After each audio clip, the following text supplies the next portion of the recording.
एक 18 साल का बच्चा है, उसके पास दो ऑप्शन है कि या तो वो जिम जा सकता है या वो योग कर सकता है। तो क्या उसको ऑप्ट करना चाहिए? योग करते हो आप, ट्विस्ट कर रहे हो, आप बेंड कर रहे हो, आप सांसों की कैपेसिटी पे वर्क कर रहे हो, है ना। आपका रेस्पिरेटरी सिस्टम स्ट्रांग हो रहा है, आपका नर्वस सिस्टम स्ट्रांग हो रहा है, आपका रिप्रोडक्टिव सिस्टम स्ट्रांग हो रहा है, आपकी इम्यूनिटी स्ट्रांग हो रही है। तो लेकिन जिम में तो हम लोग वेट उठाते हैं, अच्छी डाइट लेते हैं तो हमारी मसल्स गेन होती है, लेकिन योग में तो हमारी मसल्स गेन नहीं हो रही, फिर हमारे पास एनर्जी कैसे आ रही है? जिम है दिखावे की एनर्जी नहीं। और योग है एक्चुअल एनर्जी।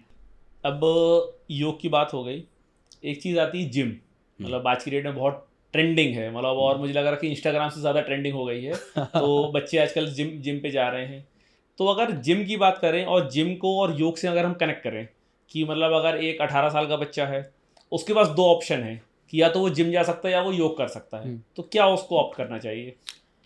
एक एक तो ये मैं अभी परेशान हूँ इस चीज़ से, जिम और योग का बड़ा कंपैरिजन होता है। हाँ। दो अलग अलग चीज़ें हैं। आप हाथी की कैपेबिलिटी का आकलन पेड़ पे चढ़ने से नहीं कर सकते हो। हाँ बिल्कुल। योग, फिर से मैं कहूँगा, योग जी। एक जीवन शैली है। हाँ। आप जिम में भी रह कर के योगी माइंडसेट से वर्कआउट कर सकते हो, अच्छा। है ना। कैसे? योग कर्मेसु कौशलम, कर्मों में कुशलता योग है। अगर आप जिम में हो, आपका सिर्फ ध्यान अपने वजन उठाने पे है जी। और सिर्फ आपका माइंड बॉडी मसल कनेक्शन वहाँ पे बैठा हुआ है, जी। तो वो भी योग है अच्छा। ना। तो रिक्वायरमेंट क्या है आपकी, उस पर हाँ। बहुत कुछ निर्भर करता है कि जी। आप क्या कर रहे हो। अब एक कम उम्र का बच्चा है, हाँ। आप क्यों दोनों नहीं कर सकते हो। अच्छा। आप सुबह उठ रहे हो, हम्म। ब्रश कर रहे हो, वॉशरूम जा रहे हो, फ्रेश हो रहे हो, नहा रहे हो, हम्म। मंदिर जाके पूजा कर रहे हो, उसी रूटीन में 30-45 मिनट का आप योगा क्यों नहीं कर सकते। हम्म। 3 राउंड सूर्य नमस्कार के करें, हम्म। 4-5 कुछ आसन करें, हम्म। 10-15 मिनट प्राणायाम करा, जी। 5 मिनट के लिए ध्यान में बैठो, अच्छा। सिर्फ इतना तो हो सकता है। फिर शाम को आप जिम में चले जाओ। बिल्कुल। ये मैं पता नहीं क्यों अभी ये कंपैरिजन होता है, लाइक हाँ। जिम में भी लोग योगा के बड़े अगेंस्ट होते हैं हाँ। और योगा इंडस्ट्री में भी लोग जिम के बड़े अगेंस्ट हैं। हाँ बिल्कुल। ऐसा कुछ नहीं है, मैं उसका जीता जागता उदाहरण हूँ। मैं हाँ। दोनों कर रहा हूँ और मैं हमेशा अच्छा। करूँगा। जी। उसमें कोई दो राय नहीं है। आप करो, बहुत बढ़िया चीज़ है, करनी चाहिए। आपकी ज़रूरत क्या है। हम्म। सी, योग से आप इंटरनलाइज करते हो, आपको इंटरनल बेनिफिट्स मिलते हैं जो जिम आपको कभी नहीं दे पाएगा। जी। अब आप एक बात बताओ, आपके ऑर्गन स्टिमुलेशन जिम में कहाँ हो रहा है। कहीं नहीं। Everything is external, you are working right. On the strength and muscle. Right, exactly. Simple as that. आप इसको जब तक करोगे तब तक ये आपके साथ है, नहीं करोगे धीरे धीरे क्षीण होता जाएगा, कम डाउन होता हो जाएगा। जाएगा। पर जब आप योग करते हो, आप ट्विस्ट कर रहे हो, आप बेंड कर रहे हो, आप सांसों की कैपेसिटी पे वर्क कर रहे हो, है ना। आपका रेस्पिरेटरी सिस्टम स्ट्रांग हो रहा है, आपका नर्वस सिस्टम स्ट्रांग हो रहा है, आपका रिप्रोडक्टिव सिस्टम स्ट्रांग हो रहा है, आपकी इम्यूनिटी स्ट्रांग हो रही है। तो योग इंटरनलाइजेशन है, लाइक हर चीज़ से ऊपर योग होता है, जी। क्योंकि ये एक जीवन शैली का भाग होना ही चाहिए। बहुत ही फाइनेस्ट क्रिएशन है, बहुत ही बढ़िया परम्यूटेशन कॉम्बिनेशन है हर चीज़ का, जी। तो आप कर सकते हो इसको। आप तो बेसिक्स बनाओ। ओके। मतलब जैसे सुबह उठ के मंजन करना बड़ा इंपॉर्टेंट है ना, हाँ। वैसे ही योग करने को एक नियम बना दो जी। कि दिन ही नहीं चालू करना है जब तक योग नहीं करना है। बिल्कुल बिल्कुल। फिर आप जिम जाओ, स्विमिंग करो, रन करो, कुछ भी करो, कोई फर्क नहीं पड़ता, आप सब करो। कोहली साहब भी तो क्रिकेट खेलते हैं पर हाँ, जिम जाते हैं जिम ना, जाते हैं है ना। बिल्कुल। वो ये कह दे कि अरे जी मैं तो बढ़िया टॉप नॉच क्रिकेटर हूँ, मुझे हाँ। जिम जाने की जरूरत नहीं है, मैं तो हाँ। क्रिकेट खेल के फिट रहूंगा। हाँ। क्या क्या बेहुदा बात हुई, है ना। सही, सो एग्जैक्टली। ये पैरामीटर्स सही नहीं है, हम्म। है ना।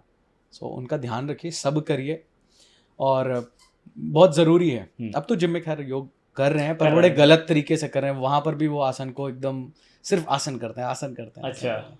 ज़रूरत है आज के समय में अच्छे टीचरों की, राइट। बहुत ज़्यादा ज़रूरत है। बिल्कुल बिल्कुल बिल्कुल। अच्छा, लेकिन जैसे अगर स्ट्रेंथ की बात की जाए, मतलब मैंने बहुत सारे योगाचार्य देखे हैं जिनके पास बहुत अच्छी स्ट्रेंथ उन्होंने गेन की है सिर्फ योग से। बिल्कुल। और मतलब कोई बंदा है वो 10 साल 15 साल से जिम भी कर रहा है लेकिन वो भी उतनी स्ट्रेंथ गेन नहीं कर पाया है। तो लेकिन जिम में तो हम लोग वेट उठाते हैं, अच्छी डाइट लेते हैं तो हमारी मसल्स गेन होती है, लेकिन योग में तो हमारी मसल्स गेन नहीं हो रही, फिर हमारे पास एनर्जी कैसे आ रही है? अब आप देखो, बहुत बढ़िया चीज़ है। जी। आप बेंच प्रेस कर रहे हो, हाँ। ठीक है। आप एक बेंच प्रेस को कितने सेकंड में ख़त्म करते हो। ज़्यादा से ज़्यादा 30 second, maximum 30-35 second. 30 second. Right. जब आप एक आसन करते हो ना, हम्म। उसको आप होल्ड करते हो 5-5 मिनट, 6-6 मिनट। हाँ। जब आप सीख रहे हो हाँ। तो आपका 1 मिनट का होल्ड होता है। जब आप उसको साधते हो, जी। बोलते हैं ना कि आपको आसन साधना है, हाँ।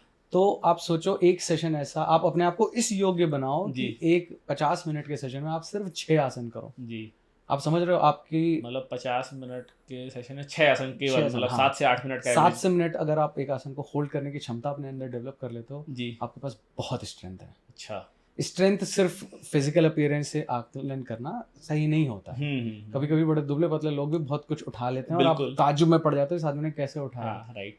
आप ना आप मॉन्क्स को देखोगे, दुबले पतले होते हैं, पर हाँ। उनके अंदर क्या कैपेबिलिटीज है करने की वो Right. आपको भी पता है। जी। सो ये चीज़ है। जैसे योग में हम लोग हठ योग सिखाते हैं। हठ योग, हठ जिद, बहुत से अलग अलग परिभाषाएं हैं। उसका एक भाग ये भी है कि हठ योग जिद है, आप हठी होते हो जी। कि मुझे इसको होल्ड करना है। हाँ। कुंभ मेले में जब हम लोग जाते हैं आप देखते हो कुछ हठ योगी बैठे होते हैं। जी। शायद नहीं एक्सप्लोर करा होगा। हाँ। प्रयागराज में भी होना है। जी। जब जाएंगे ना तब अच्छा। यार आप देखिएगा जी। वहाँ पे कुछ हठ योगी होती हैं जो एक पर्टिकुलर पोज में बड़े सालों से हैं, बड़े सालों से। हाँ, बहुत सालों से बैठे नॉट हुए जस्ट 1-2 ईयर्स, 15-15 साल से उनकी हट है कि मैं इसी आसन में रहूंगा, इसी आसन में खाऊंगा, प्राणायाम करूंगा। खाने की तो उनको जरूरत भी नहीं पड़ती, बहुत कम भोजन में उनका काम हो रहा है। जी। उसी में वो अपनी साधना करते हैं, वो जी। उनकी तपस्या है। तप है दोनों जगह।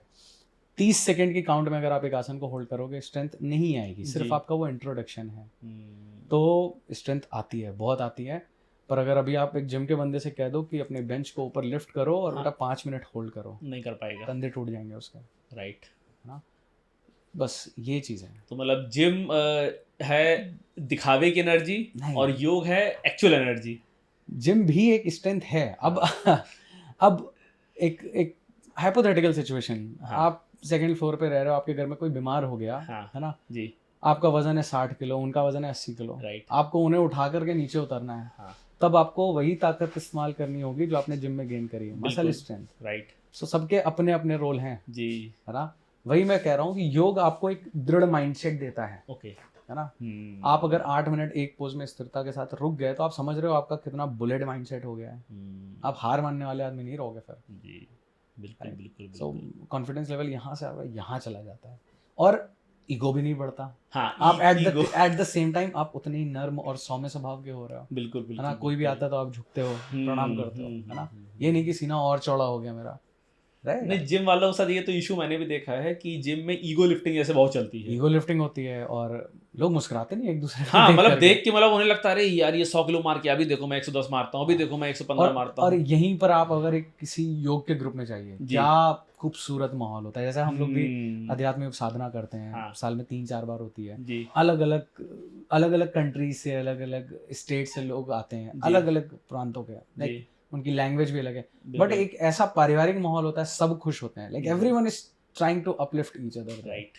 सो ये एक फर्क मैंने अनुभव करा है। बस यही जो खुशियां होती है ना, ये आपको योग ही दे सकता है। हाँ, बिल्कुल, ये बात तो बिल्कुल फैक्ट। अब आप अगर आप योग कर रहे हो और आप जिम जा रहे हो तो आप जिम भी बड़ी खुशी से करते होगे, like it's a happy time. आप हर पल को खुशी से जीना सीख जाते हो, like you are living in the moment.